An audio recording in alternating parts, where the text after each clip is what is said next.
இப்போ பார்த்துக்கிட்டிங்கன்னா இந்த இது வந்து பார்த்திங்கன்னா செம்பியன் மாதேவியார், சோழ பெரும்பிராட்டி செம்பியன் மாதேவியார் அவர் இந்த கோவில் இறைவனை வழிபடுற சிற்பம் இங்கே இருக்குது. இது சிறப்பான விஷயம். அதை விட சிறப்பான விஷயம் என்னென்னா, அதற்கு மேலேயே 3 கல்வெட்டு இருக்குது பாருங்கள். கோவிலுக்கு வந்தீங்கன்னா தெற்கு புறத்தில் இந்த சிலை அமைப்பு இருக்குது. இது மேலேயே ஒரு 3 கல்வெட்டுகள் இருக்குது. சரிங்களா? இது செம்பியன் மாதேவியார். ஏன்னா இந்த கோவிலை கற்றளி, அதாவது கருங்கல்லால் மாற்றுறதே செம்பியன் மாதேவியார் தான். அவரோட ஆடுதுறை கோவில், இதில் வந்து ஆடுதுறை கோவிலும் அடங்கும். அது மட்டும் இல்லாமல், ஏன்னா கோனேரராஜபுரத்தை எப்படி அவர் கருங்கலால் மாற்றுறாங்களோ அதே மாதிரி இந்த கோவிலையும் மாற்றுறாங்க. இந்த தருணத்தில் நம்ம செம்பியன் மாதேவியார் சொல்லியே ஆகணும். மிகச்சிறந்த அரசியார், சொல்லவே வேணாம். சரிங்க, இப்போ இதுக்கு மேலே இருக்கக்கூடிய கல்வெட்டுகளை பார்ப்போம். இதுதான் கல்வெட்டு. இந்த கல்வெட்டில் என்னென்னா, மேலே இருக்கிறது கோமாரச்சடையரோட கல்வெட்டு, கீழே இருக்கிறது கொஞ்சம் தெரியல, அது கோமாரச்சடையரான்னு தெரியல. ஆனால் இந்த இடத்துல வர வார்த்தை வச்சு பார்க்கும்போது கோ விசயவன்மர்னு வருது. இதோ பாருங்கள், ஸ்வஸ்தி கோ விசயவன்மர்னு வருது. கீழே உள்ளது தான் அநேகமாக செம்பியன் மாதேவியாரோட கல்வெட்டு இருக்க வாய்ப்பு இருக்குது. ஏன்னா இதுக்கு மேலே இந்த கோவிலில் இந்த தெற்கு பக்கத்தில் இங்கே கல்வெட்டு ஒன்றும் பெருசாக இல்லை. சரிங்களா? இப்போ நம்ம கல்வெட்டு படிப்போம். மேலே இருக்கிற கல்வெட்டு என்ன சொல்லுது அப்படின்னா, ஸ்வஸ்தி ஸ்ரீ கோ மாரச்சடையர், இவரை பற்றி நான் ஏற்கனவே சொல்லுவேன், மாறன் சடையன்னு சொல்லுவாங்க.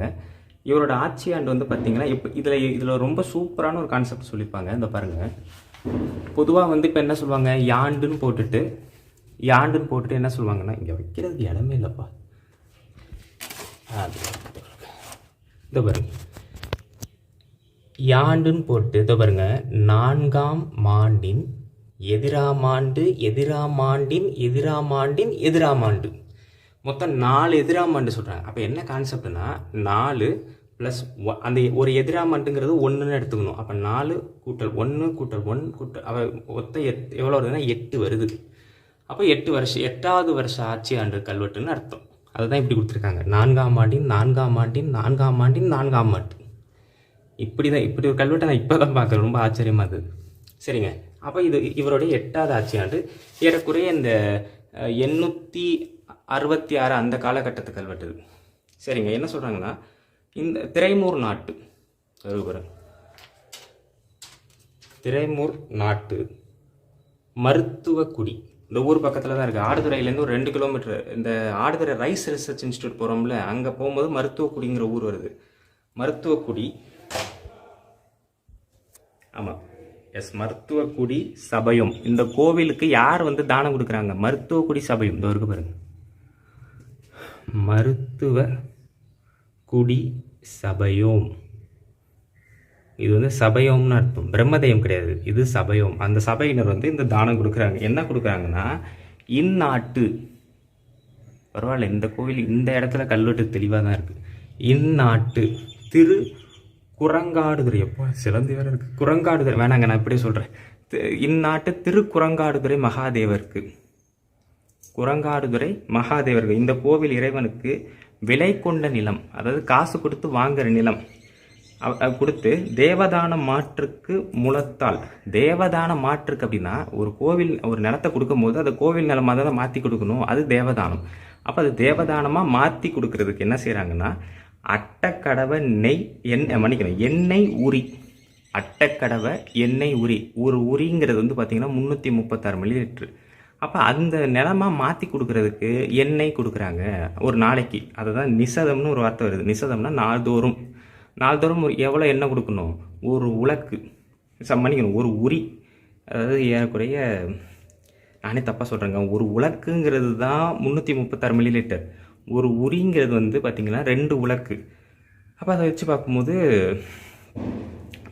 672 மில்லிலிட்டர் எண்ணெய் வந்து கொடுக்கணும் அப்படின்னு சொல்லி, இது பன்மாகேஸ்வர ரக்ஷை, இதை சிவனடியார்கள் பாதுகாப்பாங்க அப்படின்னு சொல்லி இதை முடிச்சிடுறாங்க.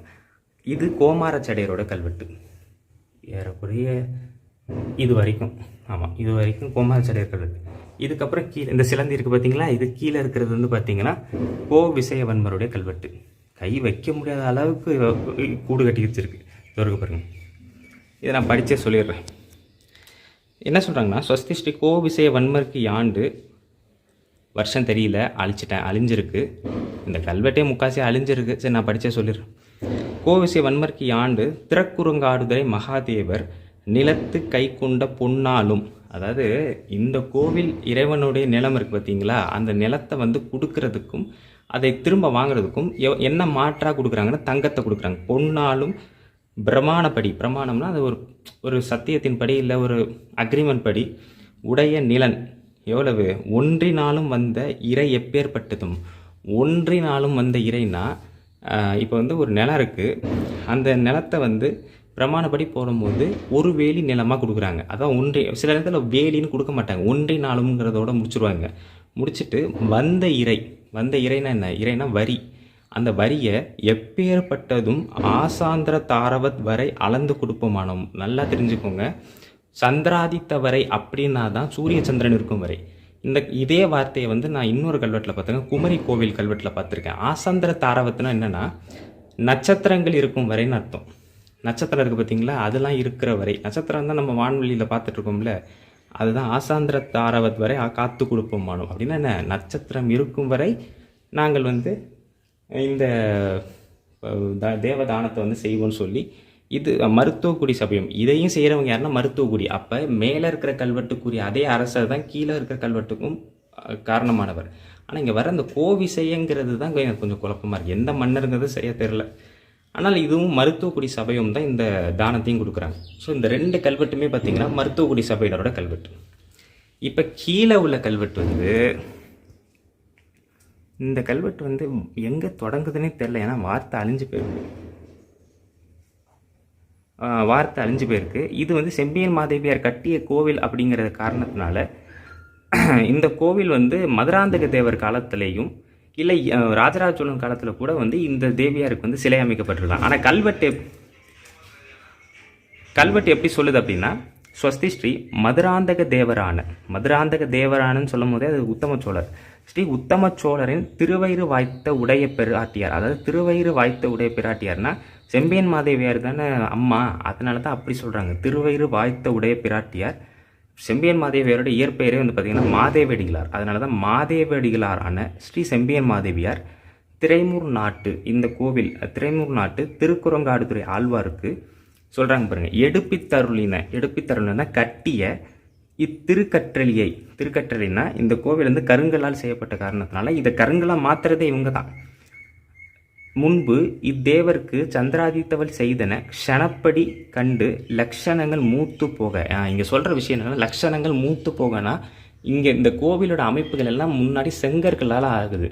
அந்த செங்கற்களால் ஆன இதை எல்லாத்தையுமே கலைந்து அந்த லக்ஷணங்களை மறுபடியும், அதாவது மூத்து போகனா ரொம்ப பழமையாக போக அதையெல்லாம் மீட்டு புதுமையாக மாற்றுறது யார், இந்த செம்பியன் மாதேவியார்.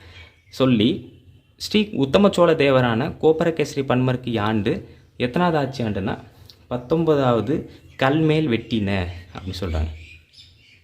மன்னிக்கணும், 16வது கல்மேல் வெட்டின. ஆமாம், கோப்பரகேசரி பன்மர்க்கு ஆண்டு 16வது கல்மேல் வெட்டின. அப்படி பார்க்கும்போது 985, அதாவது அவரோட காலகட்டம் முடிகிற காலகட்டத்தில் இந்த கல்வெட்டு இயற்றப்பட்டிருக்கு. உத்தம சோழரோட ஆட்சி ஆண்டு முடியும் போது இந்த கல்வெட்டு இயற்றப்பட்டிருக்கு. அது கரெக்டாக அவங்களோட சிற்பத்துக்கு நேரம் இந்த கல்வெட்டு இருக்குது. இந்த வரைக்கும் பாருங்கள், இந்த கல்வெட்டு தான்.